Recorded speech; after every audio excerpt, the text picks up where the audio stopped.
ఏమిట్రా నిన్ను నిలబెట్టి తగలయ్యా ఆ రమేష్ గారిని చంపేశారా? అవునండి అయ్యా, తప్పైపోయింది. మీ మొఖాల మంట బీపీ మీద కొట్టమని మరీ చెప్పాను కదరా. నేను ఆ మాట అలా గట్టిగా చెప్పానండి అయ్యా, కానీ అలా ఊపిలో రెచ్చిపోయారు, పుచ్చి పగల కొట్టారు. ఇంకా నా సామాన్ నువ్వు ఎక్కడికి వెళ్తావరా? వాడేమో ఒక పెళ్ళైనోడు, తమరేమో 1.5 పెళ్ళైనోళ్ళు, నేనేమో అరపెళ్ళి కూడా కానివ్వండి. ఆ దారి నేను చూసుకుంటా, లేకపోతే పోలీసులు వచ్చి నన్ను పట్టుకెళ్తారు. పోలీసులు వస్తారా? మరి రారేంటండి అయ్యా, చచ్చింది ఏమైనా కాచా కప్ప, సాక్షాత్తు మనిషి. ఇంకా సేపట్లో పోలీసులు వస్తారు, తమరి చేతికి అరదండాలేసి తీసుకుపోతారు. క్లచక్ క్లచక్. స్టేషన్లో పోలీసు దెబ్బలు కొడతారు.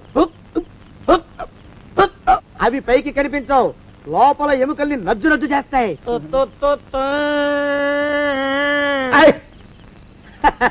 కోర్టులో కేసు నడుస్తుంది.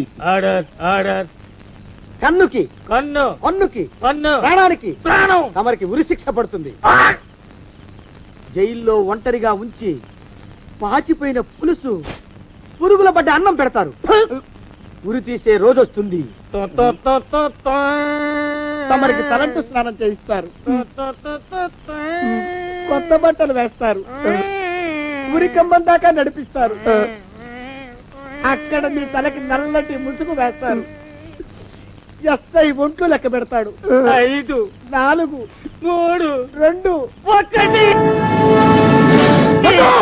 మీ బండను తగలయ్యో, వెన్ను పూసలో వడుగు పుట్టుకొస్తుంది. మీ పెద్దలకి 1000 దండాలు. ఇంకా ఆపండ్రా. మానవకం అయ్యా, ఇంకా శవం అక్కడే ఉందా? శవం కదండి, కదలేదు కదా, లెక్క ప్రకారం అక్కడే ఉండి ఉండాలి. అయితే పదండ్రా, ముందా శవాన్ని మాయం చేసి మన చేతులు దులుపుకోవాలి. పదండి.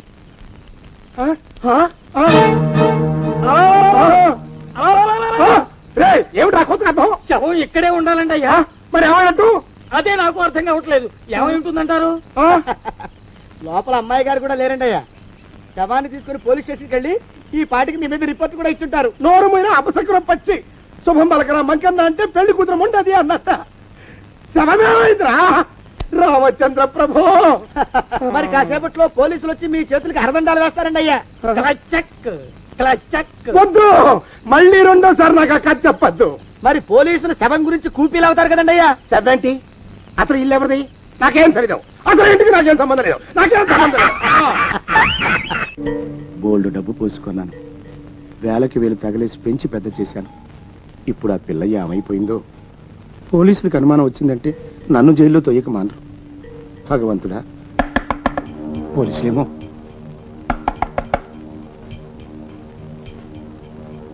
ఎవరిది? ఒకసారి తలుపు తీయండి. రమేష్ గొంతులాగా ఉందేమిటి?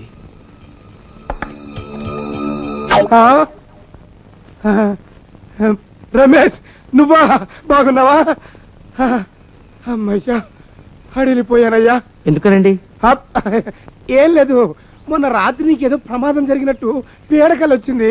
నిజంగా మీ కళ నిజమేదండి. ఆ ముసలి వెధవ ప్రభ ఇంటి ముందు రౌడీని పెట్టాడు. నేను ప్రభ పారిపోతుంటే వాడు నన్ను దొంగ దెబ్బ తీశారు. పెద్ద దెబ్బలేం తగలేదా? లేదండి, కాస్త నెప్పెట్టింది అంతే. నేను వెంటనే